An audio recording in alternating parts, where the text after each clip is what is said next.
Pra Brasil, tudo bem com vocês? Espero que seja tudo muito ótimo. Será que voltamos com um quadro de notícias? Não prometo nada, mas eu queria aproveitar hoje para comentar algumas coisas que rolaram na última semana e dar umas dicas culturais para vocês. Rolou um bafafá essa semana que a Juliette estaria tentando participar do Alto da Compadecida 2. Ela disse que chegou pro Selton Mello, pediu para fazer uma participaçãozinha no filme dele, parece que ele deu uma ignorada. Queria fazer o Alto da Compadecida, mas não deixaram.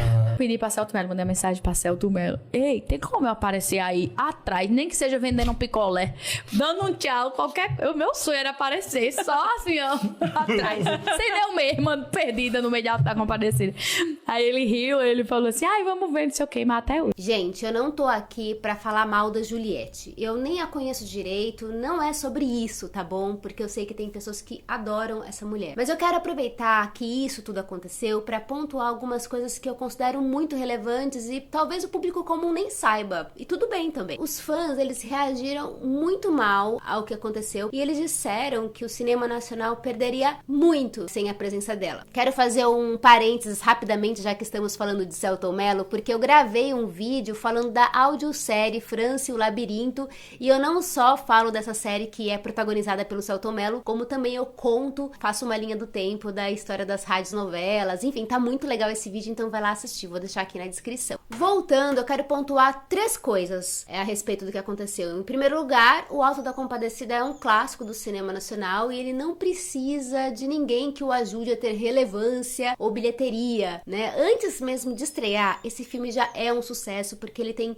muitos fãs. Segundo lugar, eu já fiz um vídeo no passado falando sobre a Jade Picon e a Juliette, sobre o fato delas quererem ser artistas, e eu vou deixar ele também aqui na descrição, dizendo que qualquer um pode ser qualquer coisa que quiser, desde que se estude pra isso, e não sou eu que vou dizer, olha, você pode, você não pode ser ator ou atriz, sabe? Eu acho que todo mundo pode descobrir coisas novas a qualquer momento da vida. Então eu não vou aprofundar muito nessa questão. Em terceiro lugar, é importante que o público em geral saiba de uma parada que rola muito atualmente em testes de elenco e que prejudica demais os profissionais da área das artes cênicas. Muitas produtoras adotam como critério o número de seguidores à frente do potencial do profissional. E isso só reforça a desigualdade e injustiça no audiovisual, porque o critério de seguidores deveria ser irrelevante. Quando você, como público ou fã, endossa uma fala como essa da Juliette, saiba que você está esquecendo de inúmeras pessoas que estão aí na batalha para conseguir um espaço. E por último, tem uma outra coisa que eu quero pontuar aqui também, é que quando eu vi essa fala da Juliette, eu encarei como uma espécie de brincadeira. Sabe quando você fala uma coisa de brincadeirinha e vai que cola? Mas depois eu cheguei à conclusão que a Juliette é uma figura pública, ela sabe exatamente tudo que ela tá fazendo, não que ela não seja espontânea e verdadeira em muitas vezes, mas muitas coisas que ela diz em público são extremamente calculadas e é impressionante como as pessoas, quando chegam num certo lugar e elas alcançam alguma coisa, elas querem ter alguns privilégios,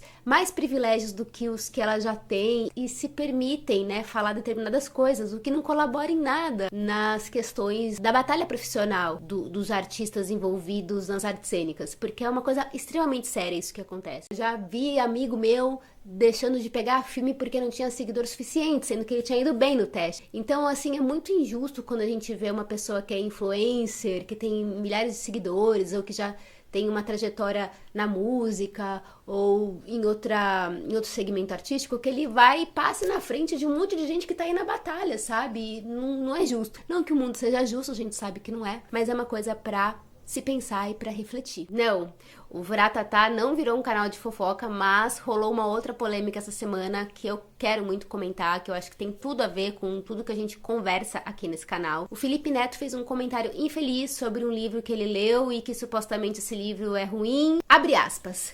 Um livro de autoajuda dos mais vagabundos, mas fantasiado de ficção no nível mais raso possível, com alegorias e metáforas tão estúpidas que qualquer pessoa acha que é mais inteligente por estar conseguindo se relacionar e entender. Se você gostou desse livro, por favor, do fundo do coração, leia mais livros. Eu também não tô aqui para falar mal do Felipe Neto, mas dessa fala dele, que eu considero absolutamente problemática, é muito perigoso você falar que existe uma literatura boa e uma literatura ruim. A ideia de que existe uma alta literatura é absolutamente excludente se a gente pensar na cultura brasileira, porque ainda hoje os nossos parâmetros do que é bom ou ruim têm um lastro europeu ou americanizado. E a literatura, ela tem que ser para todos, ela tem que ser democrática. E existem inúmeros livros que pode ser que não seja bom para mim, pode ser que ele seja bom para você. Então é muito complicado este lugar. Como ele é uma pessoa que tem muita influência, como ele é uma pessoa que tem muita visibilidade, quando ele fala desse lugar, ele está sendo absolutamente elitista, porque nós somos um país de maioria não leitores. As pessoas leem quando muito um livro por ano.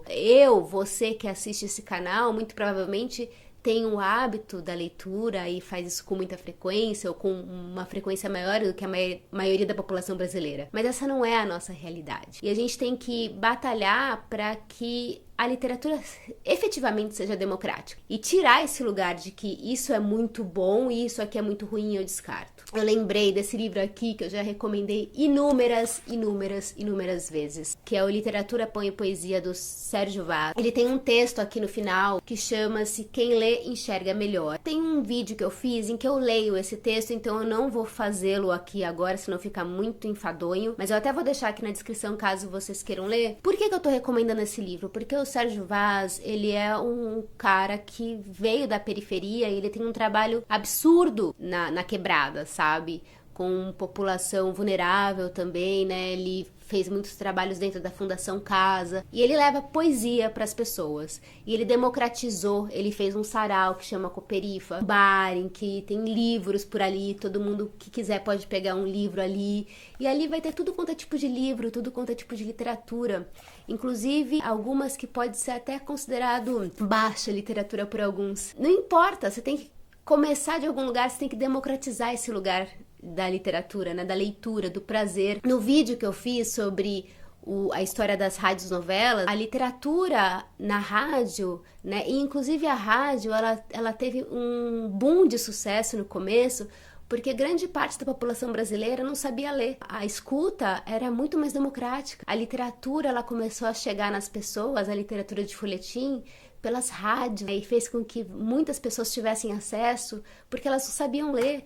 Então a gente tem que tomar muito cuidado com esses discursos. E rapidamente eu vou deixar 2 recomendações aqui de coisas que eu assisti e que eu não vou aprofundar muito, mas eu vou deixar aí pra você ficar com a pulguinha na orelha e de repente ir atrás. Eu assisti o filme do Almodóvar no cinema, que é um curta-metragem chamado Estranha Forma de Vida. E esse filme tá em cartaz nos cinemas, o que é uma coisa extremamente rara, gente. Um curta-metragem entrar em cartaz no cinema, assim, só tá em cartaz porque é Almodóvar, sabe? Gente, é raríssimo. Vai entrar em cartaz no catálogo da MUBI agora em outubro, então quem não tiver a possibilidade de ir ao cinema, assista na MUBI depois. E eu gostei pra caramba do filme. É uma história de faroeste com Ethan Hawke e com Pedro Pascal. E é uma história cheia de personalidade, com a cara do Almodóvar. Tem um defeito, né? Ele acaba muito rápido, né? Acho que ele tem meia hora no máximo de duração. Esse nome, Estranha Forma de Vida, ele veio de uma música, né? Que é um fado da Amália Rodrigues, né? Que é portuguesa. E o filme, ele começa com uma cena em que essa música é cantada pelo Caetano e dublada por um dos atores. E é muito legal que no final do curta tem uma entrevista, né? Depois que passam os créditos, demora uns 3 minutos, tem uma entrevista com o Almodóvar,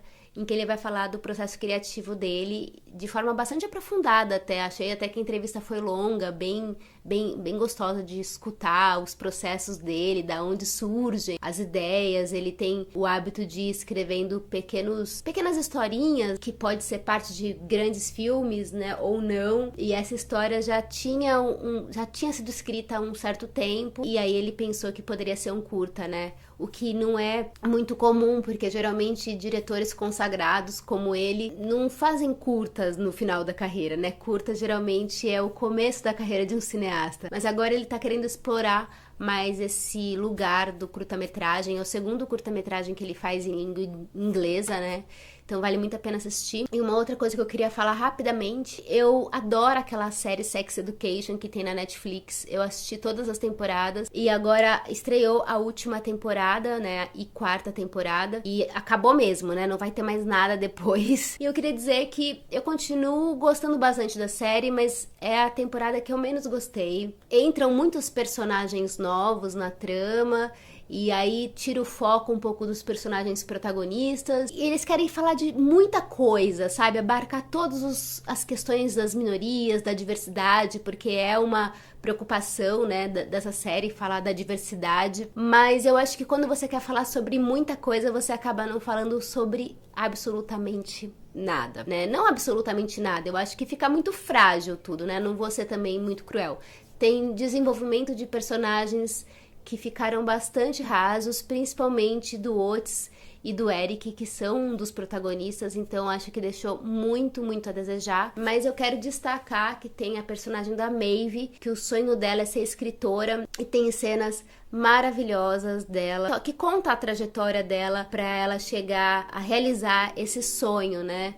Então, acho que vale muito a pena prestar atenção na relação dela com o professor, de como se dá uma relação de poder, né, do professor em relação à aluna, que tem a ver também com questões de machismo, tem a ver também com como que você trabalha com essa questão sensível que é a arte, como você, como educador, como professor, pode destruir o sonho de uma pessoa. Um bom professor, ele pode despertar paixões imensas na gente, mas um mau professor pode destruir qualquer possibilidade de sonho que a gente possa querer realizar. Ainda mais se você não tem uma estrutura emocional para segurar a onda de escutar determinadas coisas.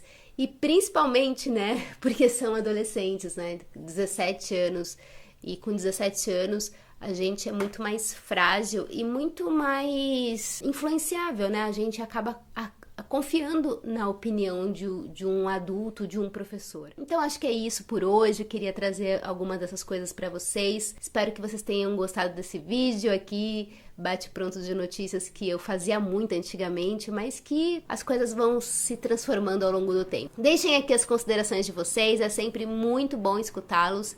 E deixa dicas de livros, de filmes, de séries. Contem aí o que vocês acharam dessas fofocas aí de Juliette e Felipe Neto. E a gente se vê no próximo vídeo.